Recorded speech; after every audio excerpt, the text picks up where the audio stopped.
Alex Lissa du 06 me dit, à Nice, on a eu plusieurs entraîneurs ces dernières années, que ce soit Vieira, Galtier, Favre, Digard, et aujourd'hui, on a l'impression que rien ne change et que l'équipe n'a ni jeu ni caractère. À un moment donné, le problème vient-il des joueurs à Nice? Alors, cette question sur Nice, effectivement, tu peux te la poser, parce que tu as égrené une sacrée liste d'entraîneurs, et effectivement, les résultats ne sont pas bons, ou jamais très bons. J'ai l'impression que le point fort de Nice, quelque part, c'est aussi sa limite. C'est-à-dire, t'as Boulka, Todibo, Dante, Youssouf, et avec ça, t'es costaud.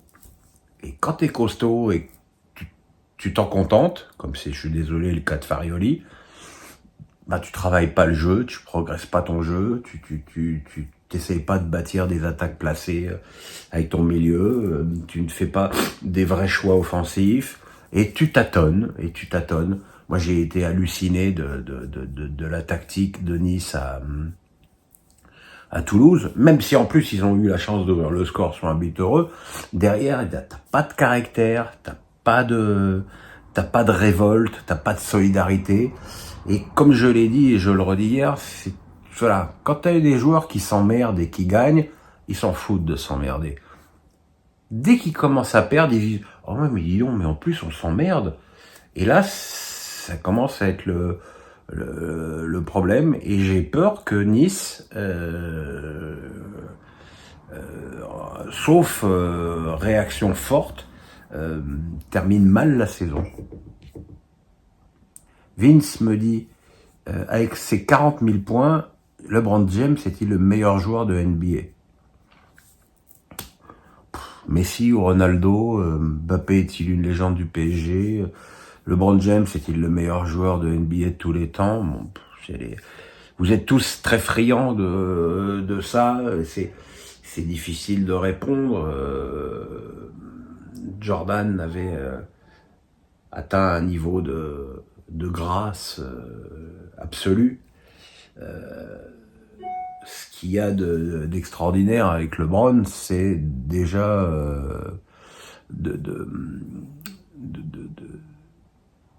comment dirais-je, sa longévité, qui est incroyable. Mais qu'il a quasiment 40 ans et il dunk et il met quand même très régulièrement 25 points en match. D'autant plus qu'il joue pas dans une équipe sensationnelle, faut dire ce qui est aussi. Il a remporté 3 titres avec 3 franchises différentes, ce qui n'est pas le cas de Jordan, qui a fait presque toute sa carrière à Chicago. On va laisser de côté les dernières saisons avec les Wizards. Il est tout en haut. Après, je dirais que c'est une question de goût.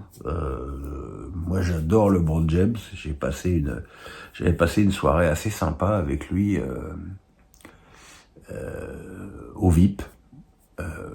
C'était certainement je sais plus pourquoi il était à Paris, certainement pour Nike.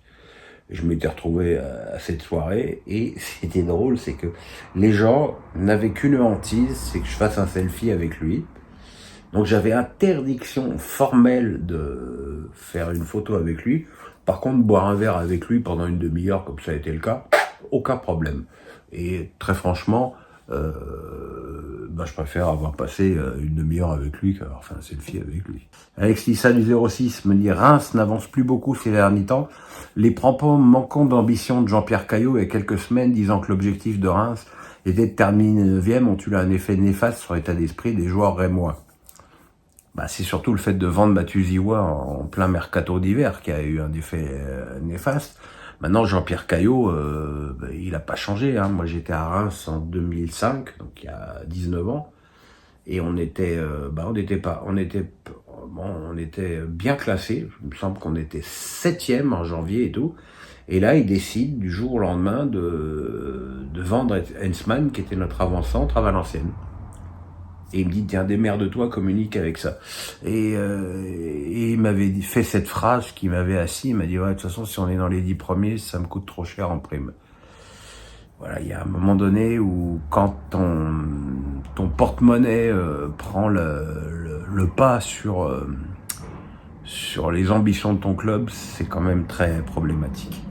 Arkman me dit, avec la pression des supporters, des médias, des dirigeants, quel est pour vous à l'heure actuelle en Europe le club le plus difficile à entraîner en termes d'exigence au niveau du jeu et des résultats?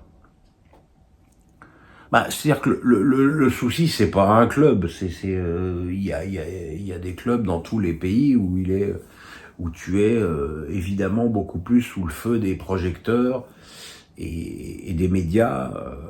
En France, c'est clairement le PSG et Marseille.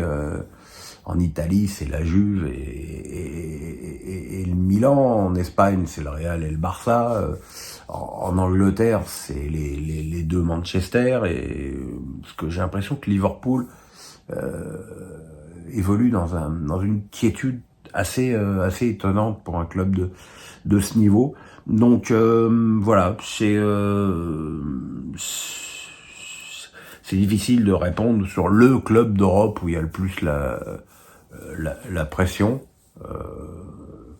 Ça n'a pas en plus grand intérêt, mais je pense que quand tu joues dans un grand club, la pression, elle fait partie du truc aussi. Voilà mes amis, j'étais copieux aujourd'hui. On se retrouve demain soir pour le débrief de Real Sociedad PSG. Comme je vous l'ai dit, comme je dois subir une intervention chirurgicale à Paris, et que je fais l'aller-retour en train jeudi dans la journée, j'ai peur de ne pas pouvoir avoir le match de Marseille. Puis surtout comme cette opération là au visage, je ne sais pas du tout dans quel état je serai. Voilà.